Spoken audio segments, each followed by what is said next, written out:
Halo semuanya, perkenalkan nama saya Sarvina Fauhan dan pada kesempatan kali ini saya akan menjelaskan mengenai pertolongan pertama pada anak tersedak. Nah, jika kondisi ini terjadi di rumah, jangan panik ya Bunda.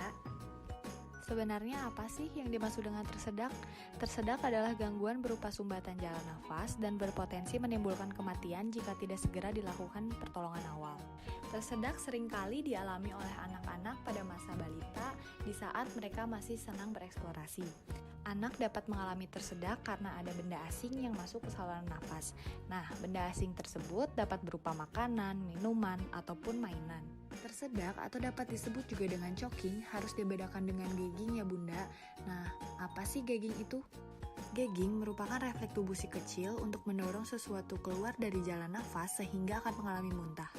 Dan apa perbedaannya dengan choking? Pada gagging, saluran nafas tidak tertutup, jadi anak masih bisa bernafas, dan anak biasanya memuntahkan makanannya.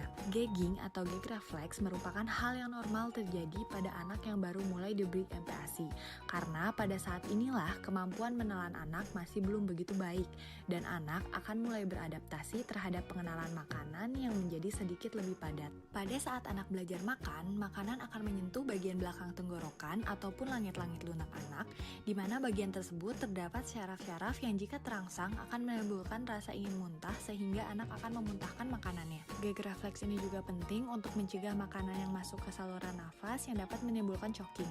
Jadi, tidak perlu panik ya Bunda dan jangan melakukan tindakan yang dapat memperburuk keadaan, misalnya menumpuk-numpuk punggung anak. Cukup tunggu sampai anak memuntahkannya. Sedangkan pada choking atau tersedak, benda asing masuk dan menutup saluran nafas, sehingga anak akan terlihat kesulitan untuk bernafas. Dan juga choking bukan merupakan hal yang normal, maka butuh penanganan segera. Lalu, apa yang dapat kita lakukan? Amatilah keparahan sumbatan jalan nafas dengan menilai apakah anak bisa batuk dengan efektif atau tidak.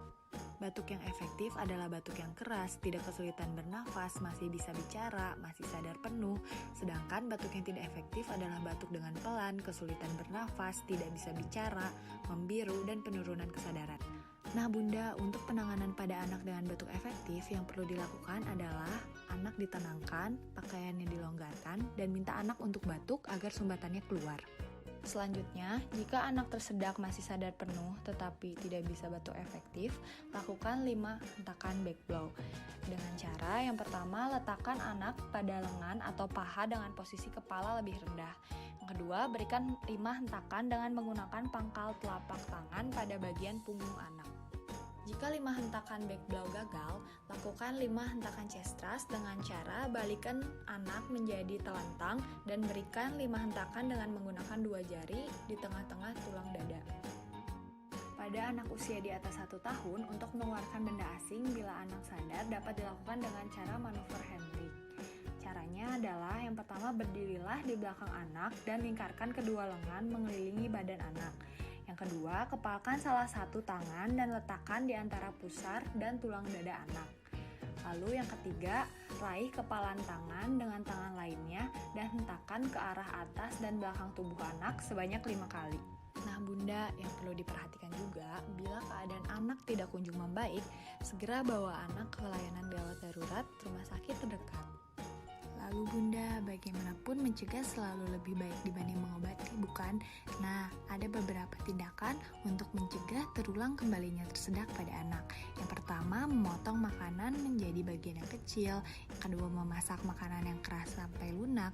Yang ketiga, mengawasi anak saat makan. Yang keempat, menghindari benda kecil dari jangkauan anak. Dan yang kelima, memberikan mainan pada anak sesuai dengan usia yang direkomendasikan.